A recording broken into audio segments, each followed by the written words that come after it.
Bienvenidos a una nueva transmisión. Somos Iglesia Bíblica Manantial de Fe y su ministerio CVE, Camino, Vida y Esperanza. Estudiaremos bajo el tema Cuando los quiciales se estremecen. Hablemos un poco de Isaías. El profeta Isaías es uno de los profetas más importantes y más notables del Antiguo Testamento. Debido a la gran cantidad de profecías sobre el Mesías, su libro se constituye en una fuente inagotable de información acerca de la venida del Señor. Razón por la cual el profeta Isaías es conocido como el profeta mesiánico por excelencia. Se encuentran cerca de 33 profecías claramente identificadas y cumplidas en la persona del Señor Jesucristo. Fue él quien profetizó acerca del nacimiento virginal y milagroso del Señor, dando a conocer uno de sus nombres por los cuales es llamado. Isaías capítulo 7 versos 14. Escribió el profeta: por tanto el Señor mismo os dará señal, he aquí que la Virgen concebirá y dará a luz un hijo y llamará su nombre Emmanuel. También Isaías recordó acerca de que el Señor vendría y haría milagros y que cumpliría el propósito que Dios había establecido. En Isaías 42 verso 7 encontramos esta profecía cumplida: para que abras los ojos de los ciegos. Esto lo hizo el Señor en muchas ocasiones, sanando a los ciegos. Para que saques de la cárcel a los presos y de casas de prisión a los que moran en tinieblas, hablando de la salvación que Él nos daría. Pero si usted quiere tal vez encontrar la profecía más impactante, porque todas lo son, pero esta en especial, por la descripción tan detallada de cómo debía morir el Cristo, cuál era la razón por la cual Él debía morir y cuál era el propósito de su venida, cómo sería su padecimiento y muerte,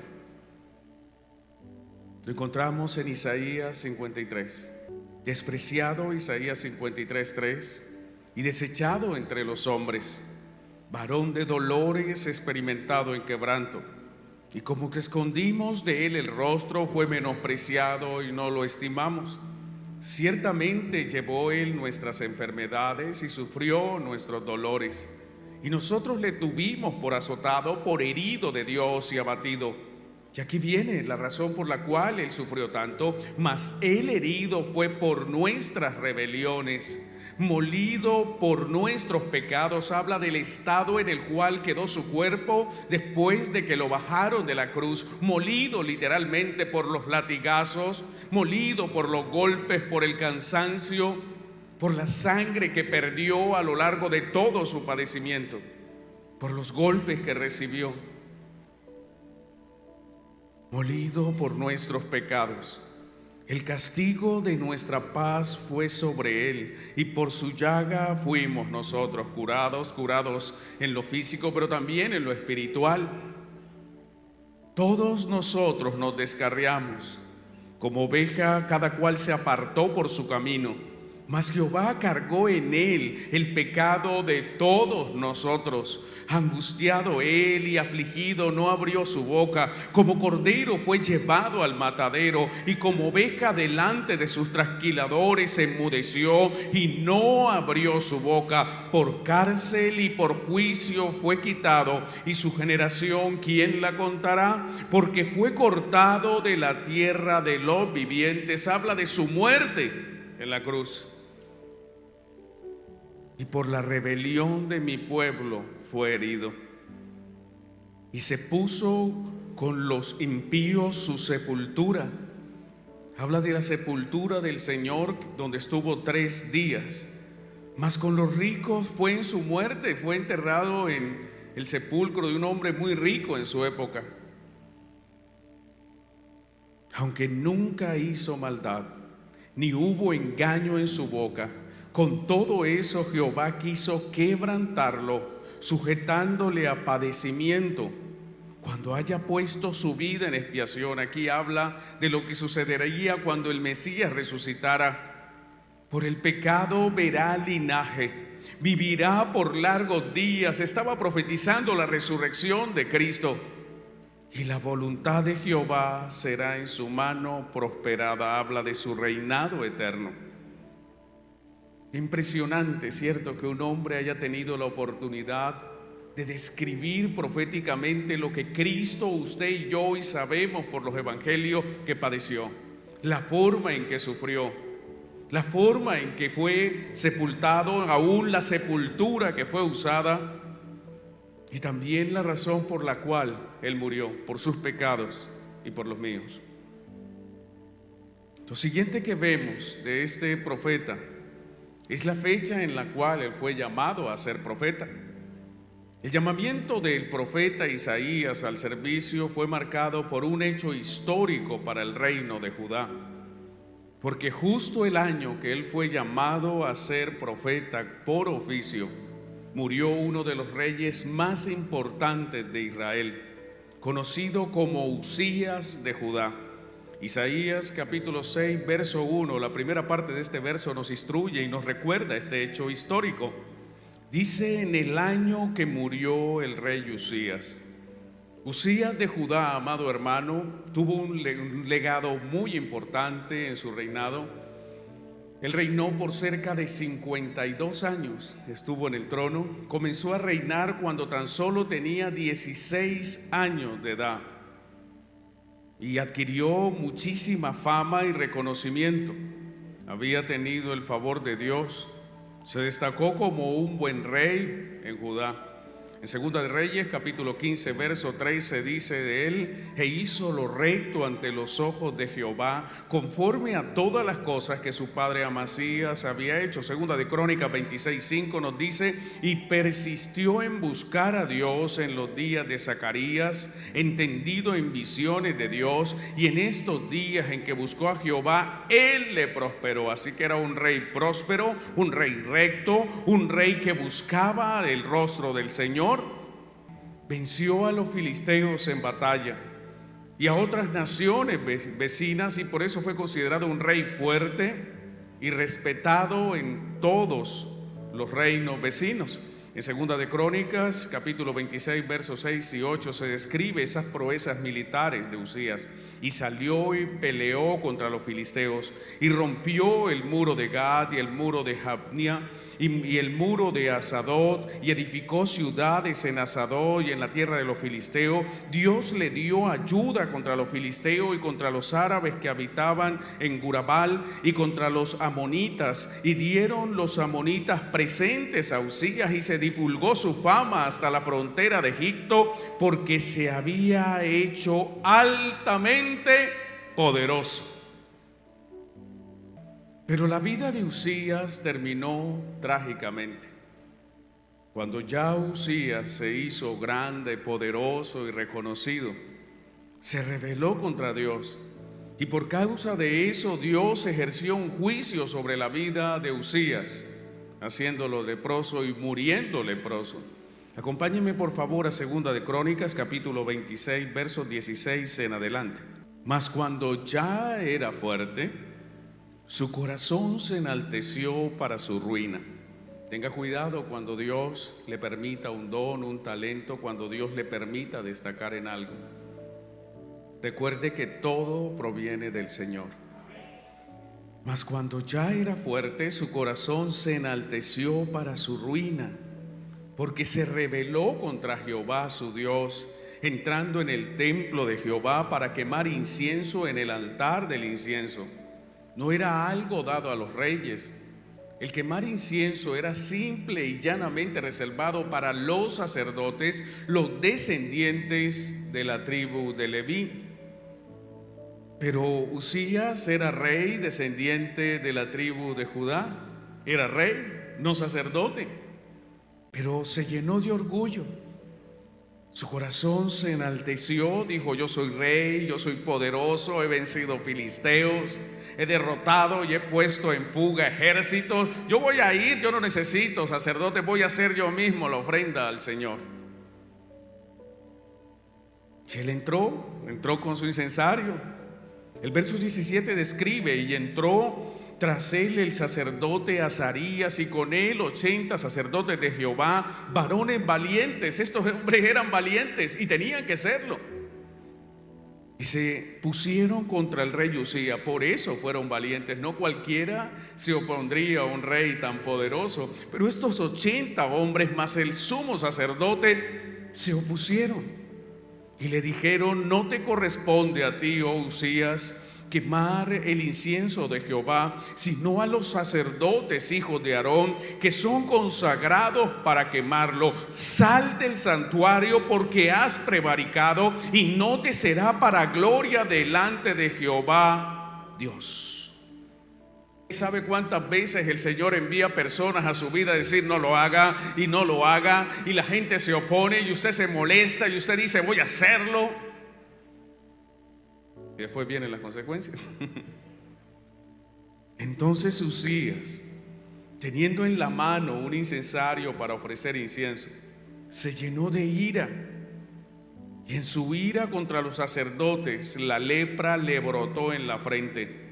Delante de los sacerdotes en la casa de Jehová, junto al altar del incienso, los hombres no pudieron detenerlo, pero allí en ese lugar estaba la presencia de Dios, y Dios sí podía detenerlo, aun si era el rey. Un juicio inmediato delante de los sacerdotes en la casa de Jehová, junto al altar del incienso. Y le miró el sumo sacerdote Azarías y todos los sacerdotes, y aquí que la lepra estaba en su frente, y le hicieron salir apresuradamente de aquel lugar, y él también se dio prisa a salir. Ahí sí se acabó el orgullo, se acabó la altivez. A veces el Señor nos permite situaciones para quebrantarnos y humillarnos y mostrarnos cuál es nuestro lugar delante de Él.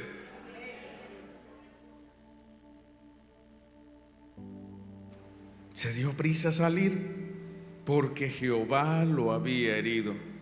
Así el rey Usías fue leproso hasta el día de su muerte, y habitó leproso en una casa apartada, por lo cual fue excluido de la casa de Jehová, y Jotán su hijo tuvo cargo de la casa real, gobernando al pueblo de la tierra.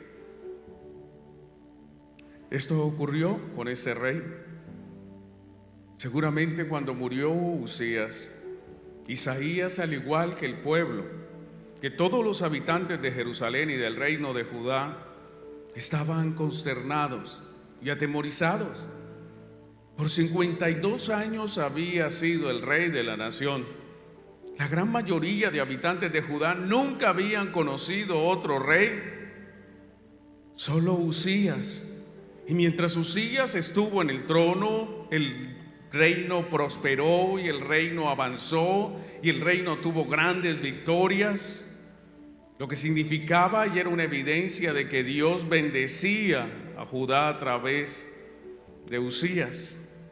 Hubo una sensación de vacío en el pueblo, por lo que la nación e Isaías se sentían desanimados, desilusionados y tristes por la muerte del rey Usías.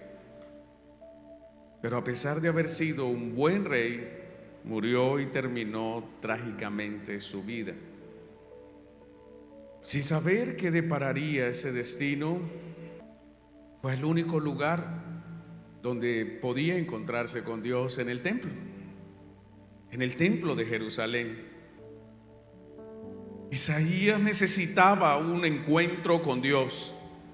Y hay un momento en la vida de todo creyente donde necesita un encuentro con Dios.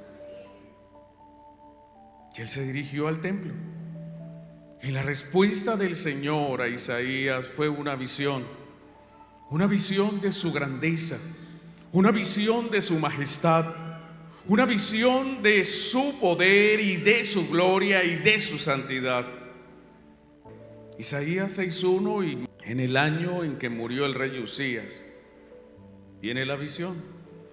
Vi yo al Señor sentado sobre un trono alto y sublime. Isaías vio al Señor. ¿A qué Señor vio? No era otro que el Señor Jesucristo, la segunda persona de la Trinidad.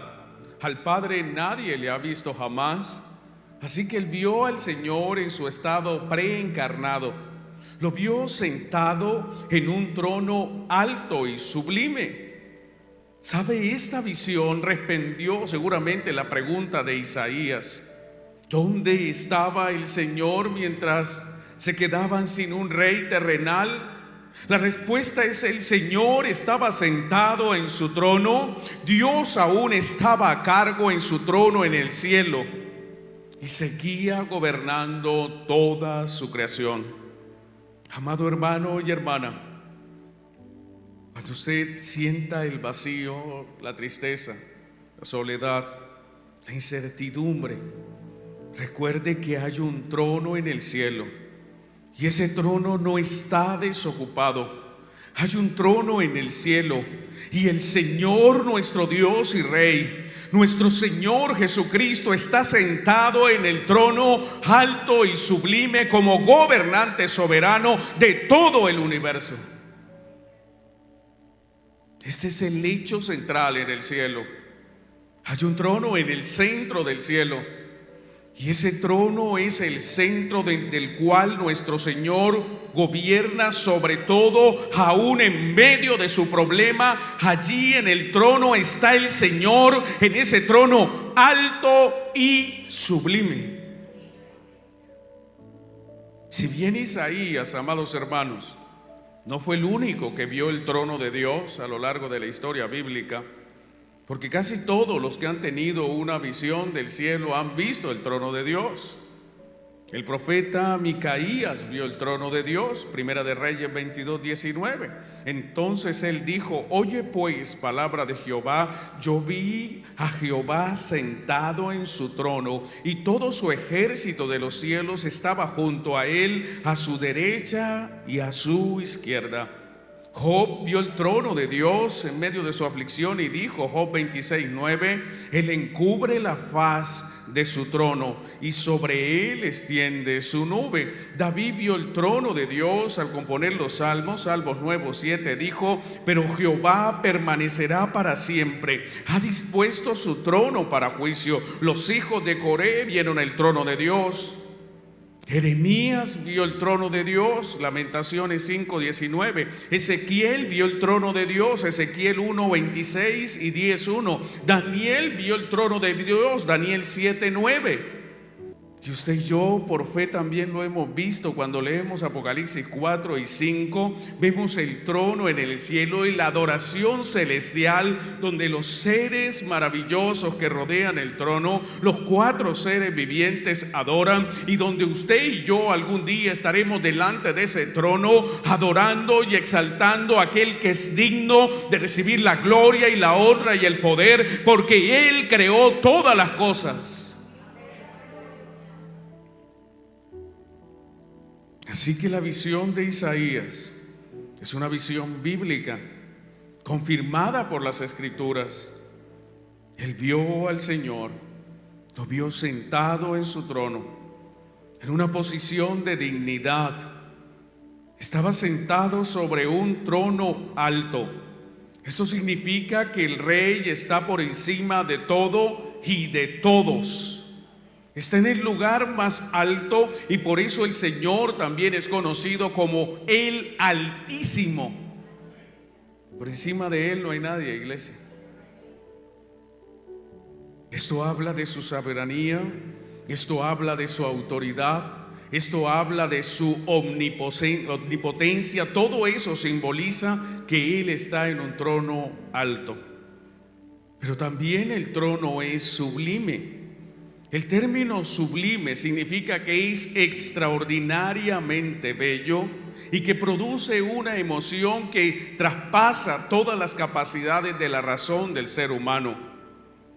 Por eso cuando se piensa en el trono de Dios, amado hermano, en ese privilegio que usted ha recibido, como dice el escritor de Hebreo, de acercarse confiadamente ante ese trono de la gracia, ese trono alto, ese trono sublime, debe recordar que el trono de Dios, que el trono del Señor es excelso, es majestuoso, es excepcional y único, capaz de llevar a quien lo vea a un éxtasis más allá de la razón, infundiendo en el corazón de quien lo ve temor, terror pero también llevándolo al sentido de nobleza, respeto y admiración por la grandeza de aquel que lo ocupa. Esto es el Señor Jesucristo. Lo siguiente que él ve es que sus faldas llenaban el templo. Puede leerlo allí en Isaías 6:1. Él vio al Señor sentado en su trono alto y sublime, y sus faldas llenaban el templo. En el tiempo del profeta Isaías, los reyes usaban unas túnicas muy largas. Esas túnicas les impedían trabajar, moverse, y por eso el rey estaba sentado, y eso simbolizaba de que él tenía tal dignidad que no necesitaba moverse porque había personas a su lado. Y cuando el rey iba a moverse, una serie de cortesanos se movían inmediatamente y levantaban toda la extensión de su túnica y la llevaba, símbolo de dignidad. Pero aquí vemos algo que ningún otro rey ha hecho a lo largo de la historia, ni en la Biblia ni fuera de la historia bíblica. El largo de su túnica llenaba todo el templo.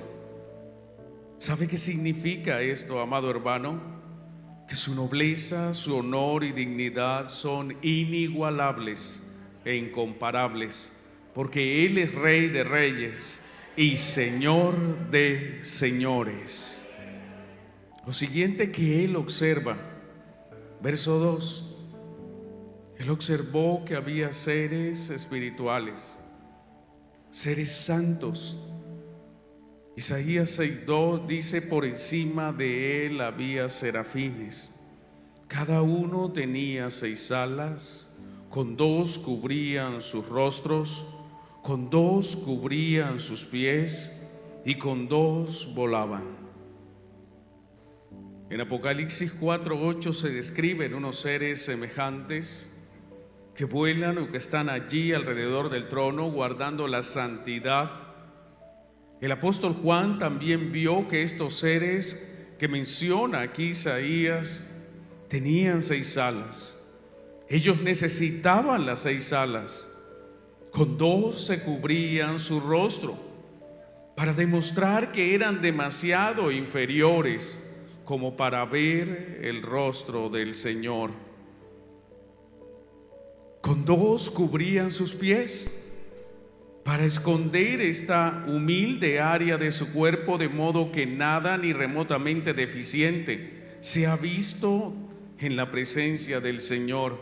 Los pies denotaban que eran seres creados, eran imperfección, y estos seres, aunque santos, se cubrían para que no se notara la imperfección de su creación delante del Señor. Pero también cubrían sus rostros, sus caras, lo que muestra, iglesia, claramente que ni siquiera los ángeles santos pueden soportar el resplandor de la gloria de Dios.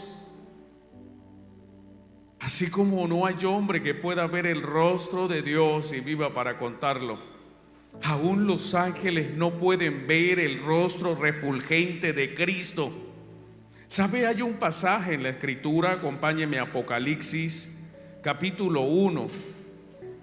El mismo Juan, que tenía tanta cercanía con el Señor, dice él en el verso 9 de Apocalipsis 1: yo, Juan, vuestro hermano y copartícipe vuestro en la tribulación, en el reino y en la paciencia de Jesucristo, estaba en la isla llamada Patmos por causa de la palabra de Dios y del testimonio de Jesucristo. Él estaba como prisionero en la isla de Patmos, que era una cantera.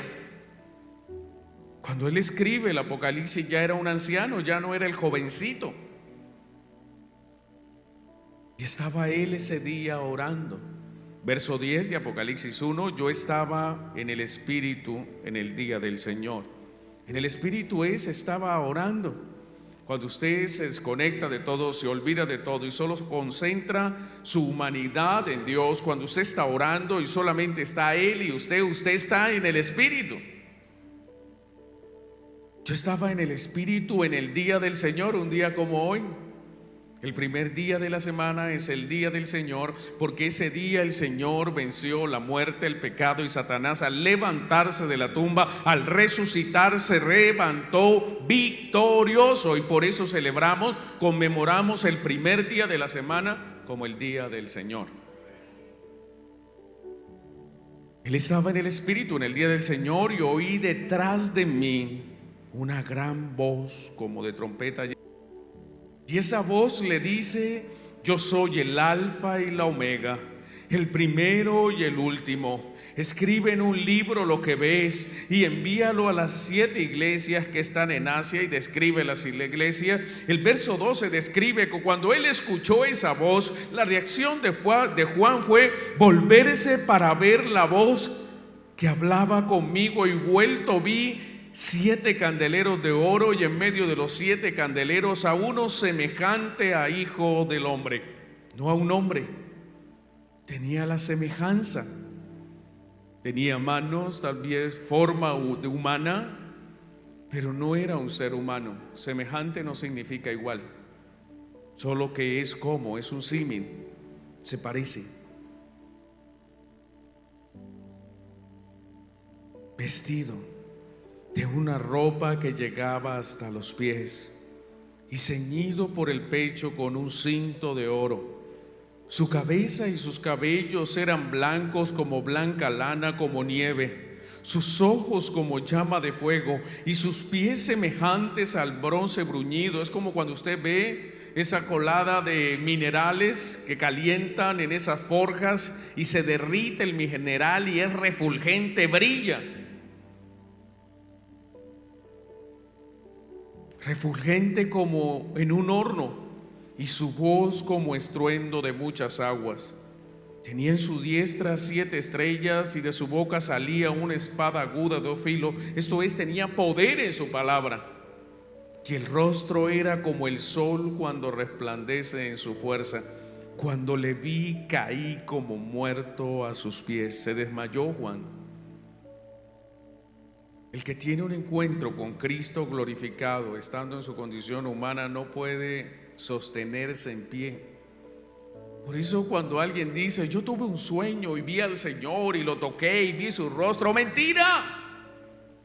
Juan era un hombre cercano al Señor. Estaba preso en una isla, siendo un anciano, por servir al Señor, y cuando vio al Señor glorificado, cayó desmayado. No pudo soportarlo, no pudo resistirlo. Y era un apóstol. Así que tenga cuidado con eso de que yo lo vi, yo hablé con él, lo abracé y le miraba la cara. No hay quien pueda soportarlo, hermana, hermano. Juan se desmayó, Daniel se desmayó al verlo. Pablo, solo con el resplandor, ni siquiera viéndolo, solo el resplandor de la luz, quedó ciego.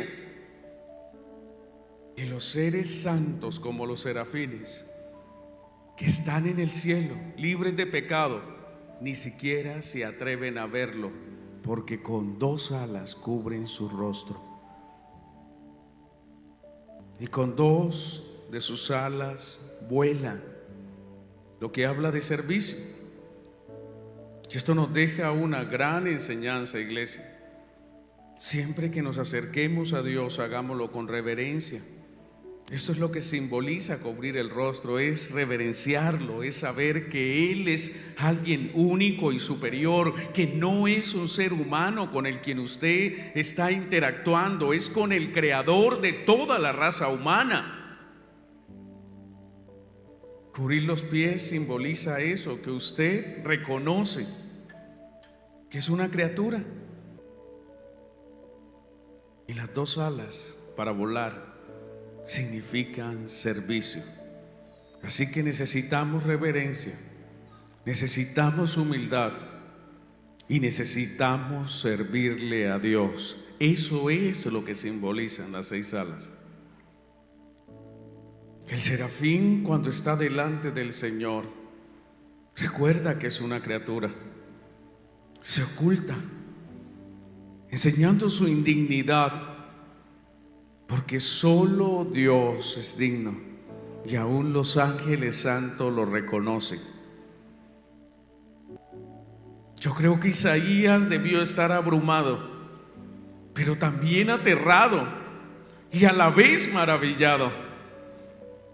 Él estaba viendo, él estaba observando todo lo que se mueve alrededor del trono de Dios. Y mientras él observaba, los serafines empezaron a declarar la gloria y la santidad de Dios. Isaías capítulo 6, verso 3, sígame allí por favor. Mire lo que hacían los serafines. El uno al otro daban voces diciendo: Santo, Santo, Santo, Jehová de los ejércitos, toda la tierra está llena de su gloria. ¿Sabe algo que me causa curiosidad cuando leo este pasaje? Es que los serafines ni siquiera se estaban dirigiendo al Señor. No se atrevían. Uno al otro daba voces. El uno le decía al otro y el otro le respondía. No se atrevían a dirigirse directamente al Señor, sino que proclamaban la gloriosa naturaleza, el carácter y la santidad de Dios. Ahora seguramente usted se estará preguntando, ¿pero por qué, pastor, los serafines dijeron en su adoración santo 3 veces? ¿No era suficiente con decir que el Señor era santo una vez y ya? La respuesta es no, no es suficiente. Lo dicen 3 veces, amados hermanos, porque hay 3 personas en la deidad. Cada una de ellas verdadero Dios, cada una de ellas es santo, cada uno de ellos es parte de ese Dios y es un Dios verdadero. El santo es el Padre, santo es el Hijo y santo es el Espíritu Santo. Por eso no tenemos ninguna duda de que los ángeles aquí estaban adorando a un Dios en 3 personas, a un Dios trino, trinitario. La santidad, amado hermano, de la que hablan estos ángeles santos, estos serafines, tiene su raíz hebrea en la idea de algo separado, algo que es exclusivo, algo que no se puede mezclar ni que es comparable con ninguna otra cosa.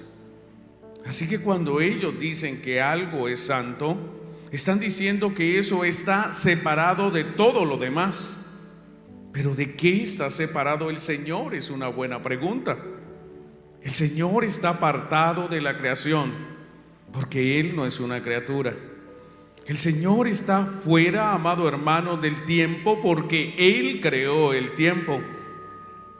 Él creó, el Señor no está unido a la muerte porque Él vive eternamente y para siempre. Y también en cierto sentido el Señor está apartado de la humanidad porque el Señor no es un ser humano, es Dios. Dios no es un superhombre tampoco, como muchos pueden llegar a pensar, ni es el hombre supremo. Dios no es solamente el más inteligente de cualquiera de los hombres, tampoco es solamente el más fuerte de los hombres, ni el más hermoso simplemente de los hombres. No se puede medir a Dios en la escala de los seres humanos. Él es divino y nosotros somos humanos. Él es Dios y nosotros somos criaturas. Nunca intente poner a Dios en la dimensión humana, porque no podrá. Cuando recordamos la grandeza de la gloria, de la honra del Señor, usted y yo debemos recordar cuando nos acerquemos a Él que el Señor es santo, santo y santo. Que Él es Jehová de los ejércitos, o sea, Él tiene millones y millones de ángeles dispuestos a luchar con tan solo pedirlo. El Señor dijo cuando estaba en su momento que él podía pedir 12 legiones y podrían venir a luchar por él, de ángeles. Solo era pedirlo. Son incontables para nosotros los números de los ángeles del Señor. Por eso son más los que están con nosotros que los que están contra nosotros. Los ejércitos de Jehová, de los ejércitos, son incontables, innumerables y le sirven a su favor. Aún las fuerzas más potentes de la naturaleza, como lo son las fuerzas del mar y los vientos, ante los poderosos vientos los hombres tiemblan y sucumben. Pero esas poderosas fuerzas huyen, se calman, tan solo a la voz del Todopoderoso Dios. Ante la presencia de Dios solo podemos estar maravillados, pero a la vez aterrados. Es aterrador, amado hermano, ver la poderosa gloria de Dios en su trono. Y seguro que esto fue lo que experimentó Isaías el día que fue llamado. Algo que me causa curiosidad es que aún los objetos inanimados, como los quiciales de las puertas en la época antigua eran una hoja y tenían una especie de pivotes que salían, y había unos huecos donde la puerta ahí encajaba y arriba, y se le ponía un madero en esa época, y cuando eran puertas muy grandes eran materiales de hierro o de bronce, tenían que ser metales para sostener las grandes puertas, para que no se saliera y se cayera la hoja de la puerta. Eso se llama quicial. Y aún los quiciales, que eran soportes fuertes y resistentes, ante la presencia de Dios, esos objetos inanimados temblaron. En Isaías capítulo 6, verso 4, viendo todo ese tremenda visión que tenía Isaías ante sus ojos, él dijo: y los quiciales de las puertas se estremecieron con la voz del que clamaba, y la casa se llenó de humo. Ante la hermosura de la santidad, ante el poder soberano, ante la gloria de Dios, comenzó a temblar el templo. Pero en nuestros días se ha perdido esta reverencia. Las personas han perdido el temor de Dios en las congregaciones. Han olvidado que ese Dios que hizo temblar aún a los objetos como los quiciales es el mismo Dios que hoy está sentado en su trono. Han olvidado que ese Dios que vio Isaías en el año que murió el rey Usías es el mismo Dios que hoy está sentado en su trono alto y sublime. El trono de Dios no ha cambiado. En el cielo no hay tal cosa como que vamos a hacer una remodelación cada 2 años. Es el mismo trono. Es el mismo Señor glorificado que está sentado en su trono alto y sublime. Por eso, amado hermano, cuando usted haga memoria de su Dios, de mi Dios, recuerde que no es el Dios que muestran por allí los romanistas crucificado. El Señor que usted y yo seguimos es santo, y todo lo que tiene que ver con Él es santo. Y usted debe recordar que servimos a un Dios santo, y que su templo es santo, y que cada cosa de Dios es santa.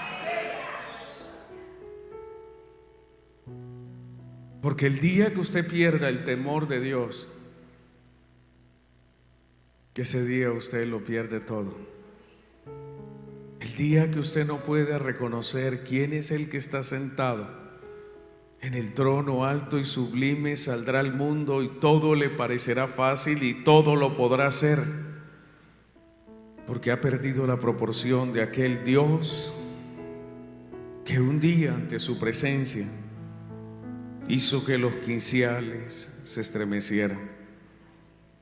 Concluyo con esto: al ver esta imagen de gloria de Dios, Isaías pensó que moriría. Y esta debe ser la misma respuesta de todo aquel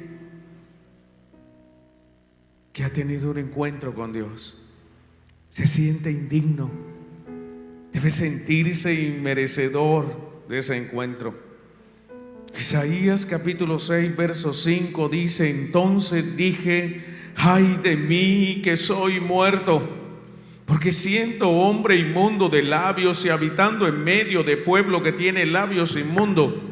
Han visto mis ojos al Rey Jehová de los ejércitos.